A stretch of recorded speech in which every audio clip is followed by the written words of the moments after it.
Hi, ஒரே ஒரு நிமிஷம் நில்லுங்க. இந்த வீடியோ மற்ற வீடியோ மாதிரி ஸ்கிப் பண்ணாதீங்க. இந்த வீடியோவில் நம்ம என்ன பார்க்க போகிறோம்னா, டிஎன்பிஎஸ்சி கம்பைன்ட் டெக்னிக்கல் சர்வீஸ் எக்ஸாமினேஷனோட ப்ரீவியஸ் இயர் கொஸ்டின் பேங்க் தான் பார்க்க போகிறோம். இந்த ப்ரீவியஸ் இயர் கொஸ்டின் பேங்க் பார்த்திங்கன்னா ஸ்டாட்டிஸ்டிக்ஸ், மேத்தமெட்டிக்ஸ், எக்கனாமிக்ஸ், இதை வந்து ஸ்டாட்டிஸ்டிக்ஸ்குள்ளே இருக்கிற டாபிக் வைஸும், மேத்தமெட்டிக்ஸ்குள்ளே இருக்கிற டாபிக் வைஸும் ப்ளஸ் எக்கனாமிக்ஸில் இருக்கிற டாபிக் வைஸாக கொஸ்டின்ஸை வந்து ப்ரீவியஸ் இயர் கொஸ்டின் பேங்க் இது வரைக்கும் கேட்ட கொஸ்டின்ஸை வந்து டிஎன்பிஎஸ்சி கேட்ட கொஸ்டின்ஸ் வந்து நம்ம அரேஞ்ச் பண்ணியிருக்கோம். இந்த புக் வந்து நிறைய பேர் தேடிட்டு இருக்கீங்க. கண்டிப்பாக நீங்கள் வந்து கேபி ஸ்கொயர் பப்ளிகேஷனில் பை பண்ணிக்கலாம். மேக்ஸிமம் 2 டேஸில் ப்ரொஃபஷனல் கொரியர் வழியாக உங்களுக்கு ரிசீவ் ஆகும். ஃப்ரீ டெலிவரி சார்ஜில். புக்கோட ரேட்டு பார்த்திங்கன்னா 650. இதில் ஏன் 650 சொல்கிறீங்கன்னா சார், உள்ளே வந்து அவ்வளோ ஒர்த்தபிள் கண்டென்ட் இருக்குது. இதில் பார்த்திங்கன்னா நம்ம இதோட டிஎன்பிஎஸ்சி கண்டக்ட் பண்ணுற ப்ரீவியஸ் கொஸ்டின் படிக்கணும்னா நம்ம ஒரு எக்ஸாம் அட்டன் பண்ணுறதுக்கு முன்னாடி அந்த கொஸ்டின்ஸ்லாம் எப்படி கேட்குறாங்கன்னு தெரிஞ்சால் தான் நம்மளால் ஒரு ஐடியா பண்ண முடியும். இப்போ இந்த டிஎன்பிஎஸ்சி லாஸ்ட் டைம் நடத்தினா அசிஸ்டன்ட் டைரக்டர் எக்ஸாமில் நம்ம ஸ்டேட் ரேங்க் வந்து 5 மெம்பர்ஸ் கொடுத்துருக்கோம். ரேங்க் 8, 7, 6, 10 லெவல் நம்ம பசங்க தான்.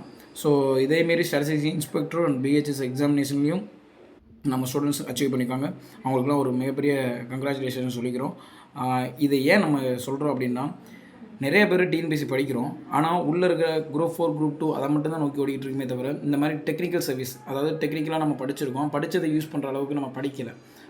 அதுக்கு வந்து நீங்கள் எப்படிலாம் ப்ரிப்பேர் ஆகணும், என்னென்னலாம் உங்களுக்கு தேவை, எப்படிலாம் கைட்னஸ் தேவைன்றதையும் நம்ம கொடுத்துக்கிட்டு தான் இருக்கோம். அதேமாதிரி புக்கு குவாலிட்டி வைஸும் நம்ம டிஸ்பிளே பண்ணிட்டு தான் இருக்கோம். புக்கு குவாலிட்டி வைஸ் பைண்டிங்காக இருக்கட்டும், உள்ள பிரிண்டிங் குவாலிட்டியாக இருக்கட்டும், உங்களை லெட்டர் வியூவாக இருக்கட்டும், எல்லாமே பெஸ்ட்டாகவே இருக்கும். நீங்கள் கண்டிப்பாக வந்து டெக்னிக்கல் சர்வீஸ் எக்ஸாம் படிக்கிறீங்க அப்படின்னா கண்டிப்பாக இந்த புக்கு உங்கள் கையில் இருக்கணும்.